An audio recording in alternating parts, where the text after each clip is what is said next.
La politique économique dans un cadre européen. L'économie traverse des phases d'expansion et des phases de récession. L'étude de ces variations conjoncturelles est effectuée par un certain nombre d'instituts privés ou publics. L'INSEE, l'Institut national de la statistique et des études économiques, la BCE, la Banque centrale, l'OCDE, l'Organisation de coopération et de développement économique, et le FMI, le Fonds monétaire international. Cependant, l'étude des variations conjoncturelles ne peut être dissociée de certaines variables structurelles, ce qui rend l'analyse des situations économiques particulièrement complexe. L'analyse d'une situation conjoncturelle. On parle plus précisément de la situation économique conjoncturelle d'un pays ou d'une zone, c'est-à-dire de sa position dans les cycles économiques, qui est influencée par des événements qui peuvent avoir des conséquences ponctuelles sur l'activité économique. Dans l'espace européen, les interdépendances croissantes rendent la conjoncture nationale très sensible à la conjoncture des grands partenaires économiques. Les grands indicateurs macroéconomiques et leur analyse. Une situation économique conjoncturelle nécessite la mobilisation et l'analyse d'une multitude d'indicateurs synthétiques, dont chacun révèle une facette particulière de l'analyse économique.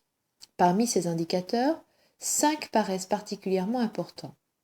Le taux d'inflation, le taux de chômage, les soldes des comptes publics, les soldes des comptes extérieurs et la variation de la masse monétaire. Le taux d'inflation mesure l'évolution de l'indice général des prix sur une période donnée. Le taux d'inflation est une variable essentielle dans l'analyse de l'évolution du pouvoir d'achat. À revenu courant constant, si les prix augmentent, le pouvoir d'achat diminue. L'inflation pousse donc les ménages à consommer immédiatement et à réduire le montant de leur épargne, dont la valeur réelle diminue. Concernant les entreprises, l'inflation les pousse à appliquer une politique de stockage des produits qui voit leur valeur s'élever, à acheter prématurément aussi des matières premières et à s'endetter plus facilement. Quant à l'État, l'inflation lui permet de rembourser plus aisément ses dettes et les investissements lui sont aussi moins coûteux. Le taux de chômage mesure la part des chômeurs à un moment donné dans la population active. L'indicateur traduit un déséquilibre sur le marché du travail et est essentiel pour déterminer la nature et l'ampleur des politiques de l'emploi à mener. Il doit être relativisé à 2 niveaux. Tout d'abord, certains pays ont en moyenne plus de chômage que d'autres. D'autre part, une durée longue est parfois plus préoccupante qu'un taux de chômage élevé. Les soldes des comptes publics mesurent la part du déficit public dans le PIB. Ces indicateurs sont souvent utiles à des fins d'analyse prospective car le niveau renseigne sur l'évolution future des taux d'intérêt, de la pression fiscale et des sacrifices à opérer pour les générations futures. Les soldes des comptes extérieurs mesurent l'importance absolue des soldes extérieurs et relatifs par rapport au PIB. Ces soldes permettent par exemple d'analyser l'évolution des taux d'intérêt nationaux et du taux de change, et aussi de prévoir l'engagement des politiques industrielles plus adaptées. La variation de la masse monétaire, quant à elle, mesure le taux d'évolution de la masse monétaire sur une période donnée. L'évolution de la masse monétaire est comparée à l'évolution de la production réelle, un indicateur essentiel des tensions inflationnistes éventuelles et aussi de la volonté de relance ou pas des autorités politiques. Les instruments d'analyse d'une situation conjoncturelle. Les instruments rétrospectifs sont des données qui permettent de mesurer l'évolution de l'économie dans le temps. Voici quelques exemples. Données de l'INSEE à travers les comptes nationaux, les bulletins de la conjoncture, les rapports d'activité d'entreprise, les sondages d'opinion et les indicateurs du climat des affaires.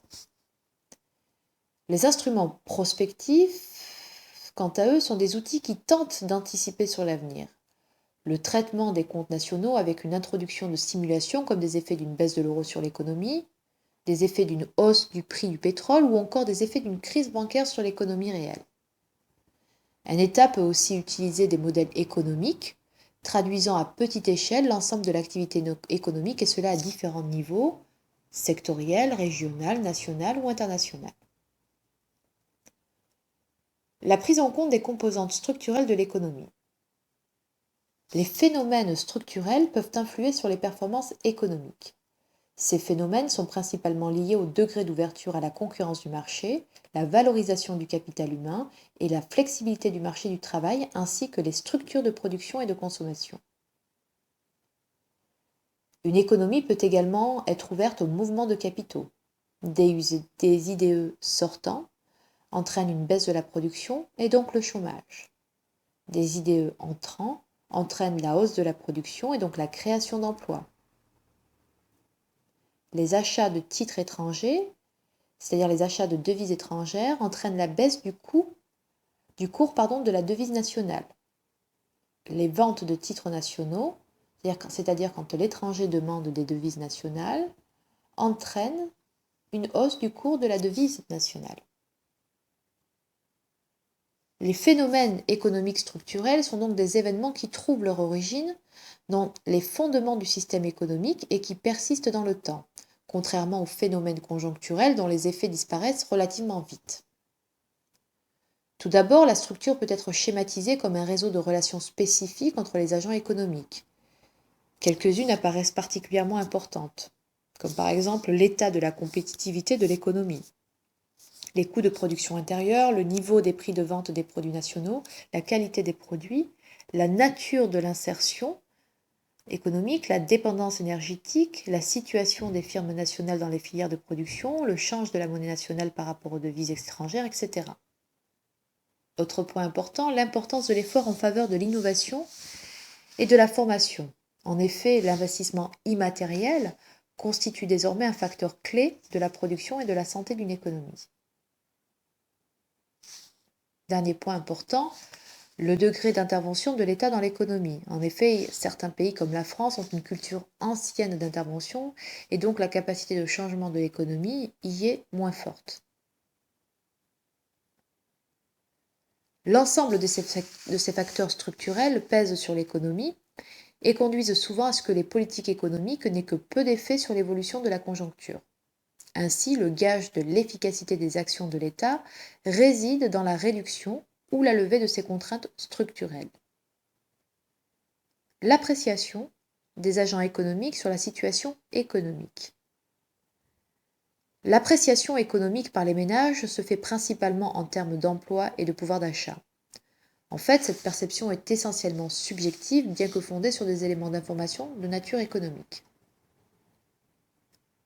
En fait, une étude européenne montre que les ménages semblent avoir moins peur de perdre leur emploi que d'être dans l'incapacité de retrouver rapidement un emploi en cas de licenciement. Le premier critère d'appréciation de la situation économique pour les ménages est le niveau d'emploi. Les chômeurs, au sens du Bureau international du travail, sont les personnes sans emploi, à la recherche effective d'un emploi et immédiatement disponibles. Toutefois, cela ne suffit pas à traduire la perception de la situation de l'emploi par les ménages. Par ailleurs, les statistiques courantes de l'emploi ne traduisent que partiellement sa situation réelle. En particulier, la notion de sous-emploi ressort mal. Les emplois à temps partiel non choisis, les emplois précaires et la déqualification dans l'emploi influent également fortement sur cette perception.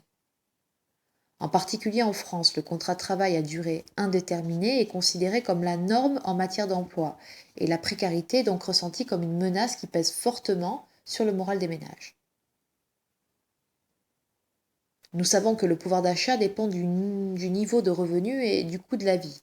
L'indicateur le plus synthétique est dans la zone euro l'indice de confiance des consommateurs qui résulte de questions relatives à la perception de l'évolution de la situation économique par les ménages. Alors bien que cette appréciation de la situation économique est avant tout subjective et fonction de nombreux facteurs comme l'âge, le niveau de revenu ou le niveau d'instruction, elle est avant tout le résultat d'un vécu. Les indices de prix, qui sont largement publiés, ne sont dans ce domaine pas réellement significatifs pour la perception de la situation économique par les ménages. Cet indicateur, en fait, joue un rôle tout à fait central dans l'appréciation de la situation économique et aussi un rôle social important. L'indice des prix traduit l'évolution des prix d'un panier d'articles qui sont considérés donc comme représentatifs. C'est une moyenne. Toutefois, il y a souvent une forte différence entre l'appréciation de l'inflation par les ménages et celle de l'indice. L'indice n'est pas faux et la perception des ménages ne l'est pas non plus. L'écart, en fait, provient du fait que l'indice synthétise l'évolution des prix d'articles très divers et qui ont des fréquences d'achat différentes. Par exemple, on achète plus rarement un téléviseur qu'une baguette de pain. Or, généralement, dans les dernières décennies, les prix des produits manufacturés a plutôt eu tendance à baisser, alors que celui des produits de consommation courante augmentait plus vite. D'où cette différence de perception. Selon une hypothèse néoclassique, les agents économiques font des anticipations rationnelles. L'anticipation rationnelle correspond à la capacité des entreprises à prévoir les risques, à anticiper de façon juste les évolutions de prix et de marché, et que celles-ci seront en mesure de prendre les meilleures décisions. Dans le cas du marché monétaire mondial quasiment efficient, les anticipations sont relativement rationnelles car les agents disposent de pratiquement toutes les informations nécessaires en temps réel pour prendre leurs décisions. Donc, selon cette théorie, les individus utilisent au mieux les informations dont ils disposent et c'est à l'aide de ces informations qu'ils établissent leurs prévisions. En réalité, les anticipations rationnelles ne peuvent s'appliquer que dans des domaines économiques très restreints, les marchés financiers et les marchés monétaires. Pour la plupart des marchés, les entreprises ne peuvent disposer d'informations instantanées et générales qui leur permettent de faire ces anticipations. Enfin, même pour des marchés efficients comme le marché financier, la possibilité de survenance d'un événement extraordinaire comme la crise des subprimes en 2007-2008 est toujours possible.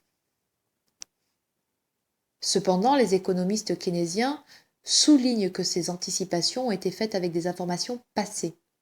Or, ces informations sont peut-être devenues inexactes, ce qui entraîne des déséquilibres et donc a fortiori l'intervention de l'État pour réguler. Pour Herbert Simon, il n'y a pas d'hypothèse de rationalité parfaite du décideur.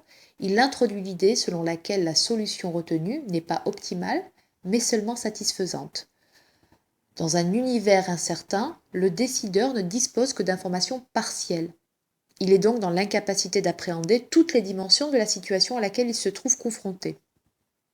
Le manager n'essaie pas de maximiser son profit, mais d'atteindre seulement le profit moyen de son secteur d'activité. Ainsi, les chefs d'entreprise ne chercheraient pas à maximiser leurs profits, contrairement à ce qu'affirme la théorie classique, mais à parvenir au niveau de profit moyen de leur secteur d'activité. Cette approche correspond à celle du benchmarking, une technique qui vise à imiter les pratiques d'un secteur d'activité pour atteindre les mêmes indices de performance que d'autres entreprises du secteur. On constate qu'il ne s'agit plus d'anticiper mais d'imiter. Cela reviendrait à supposer que la situation économique serait constante et se reproduirait sans cesse à l'identique.